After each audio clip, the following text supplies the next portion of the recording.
Como todos sabemos, Chiapas es un estado rico en historia. Uno de los sucesos más importantes y de impacto nacional fue el 1 de enero de 1994, cuando el Ejército Zapatista de Liberación Nacional, de forma sorpresiva y sin una aclaración previa, inició una insurrección de armas en el estado de Chiapas, conocido como el Levantamiento Zapatista. Algo que vamos a hablar en este video es acerca de su religión, los éxitos y los fracasos de la evangelización en Chiapas. Como es bien sabido, el papel desempeñado por la Iglesia Católica, especialmente por la diócesis, en San Cristóbal de las Casas, en la vida social y política de los pueblos indios, de las montañas mayas y de la selva lacandona, ha sido motivo de polémicas entre políticos, periodistas, intelectuales y miembros de organizaciones no gubernamentales. La opinión pública nacional ha sabido de la existencia de graves conflictos que se vienen sucediendo desde hace más de 20 años entre grupos de indios que profesan distintas religiones y que en el caso concreto de Chamula han alcanzado niveles alarmantes de violencia. Ello se debe a que los reporteros del centro y del norte del país tienen serias dificultades para aceptar un tercer grupo religioso nombrado como los tradicionalistas o costumbristas, nombre usado desde hace muchos años en Guatemala, en donde la situación religiosa se asemeja mucho a la de Chiapas a comparación del resto del país. Los tradicionalistas se caracterizan por no reconocer la autoridad de ninguna iglesia, ya sea católica o protestantes, por no tener, según sus propias palabras, religión, a diferencia de los demás indios, que ellos denominan religionistas. Muchas de las prácticas religiosas que los tradicionalistas llevan a cabo en iglesias católicas, cerros, cuevas, ojos de agua, milpas y sus chozas tienen sin duda su origen en la religión católica. Pero lo que les confiere sus ojos, su eficacia, su legitimidad, no es la relación que puedan guardar con un saber religioso, con un dogma cuyo depositorio es la Iglesia Católica, sino su apego a la enseñanza de sus antepasados, a la tradición o a la costumbre, como los antropólogos que se obstinan en descubrir el significado de dichas prácticas religiosas. Realmente Viquera se menciona que no se sabe exactamente de una cifra real de cuántos tradicionalistas hay, puesto que cuando se realiza el censo muchos de ellos se van en la pregunta o responden otra cosa, como que son católicos o no tienen religión. Viquera realmente pretende hablarnos de la primera evangelización en Chiapas, no explayarse a más. Realmente toca puntos muy importantes donde aporta algunos elementos donde nos habla de los fenómenos religiosos actuales que surgen en el estado. Algo importante que debemos saber es que en la segunda evangelización el grupo zapatista formaron parte de esa jerarquía antes de entrar al grupo armado. Esta segunda evangelización, orientada por los principios de la teoría de la inculturación y la teología de la liberación 225, llevado a cabo principalmente por misioneros del Sagrado Corazón, dominicos, maristas, jesuitas, varios de ellos extranjeros, transformó profundamente la realidad, no solo religiosa, sino también social y política de las principales regiones indias de Chiapas. La conquista del territorio.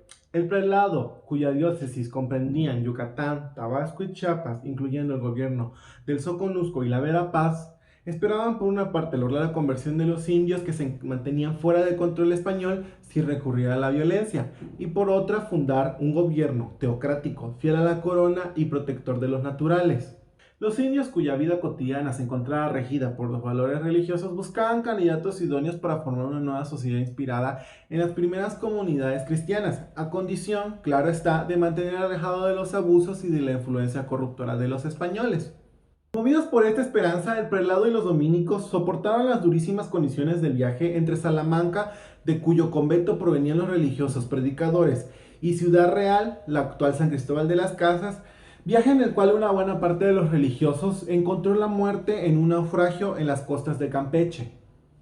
La propagación del Evangelio se realizó en un primer momento desde tres ciudades de gran importancia en el ámbito regional.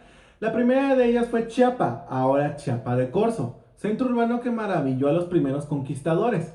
El segundo de los centros de población, escogido por los padres predicadores, fue Tzinacatán, cuyos pobladores del habla tzotzil se dedicaban al comercio a larga distancia.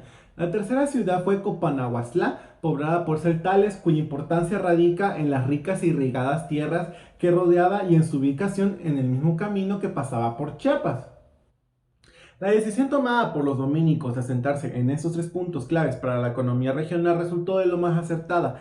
En efecto, la temprana conversión al cristianismo de los caciques de estos centros urbanos facilitó grandemente la propagación de la nueva fe, gracias a la autoridad y prestigio que poseían sobre las poblaciones vecinas.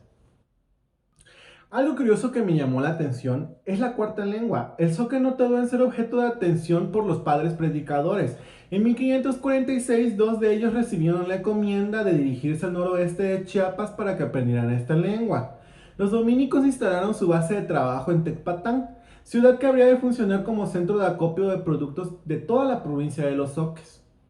La concentración y urbanización de la población india facilitó también la imposición de las nuevas instituciones políticas y religiosas de origen hispano, que habrían de estructurar a las repúblicas de indios, tales como al culto al santo patrón, las cofradías, el cabildo y la caja de comunidad.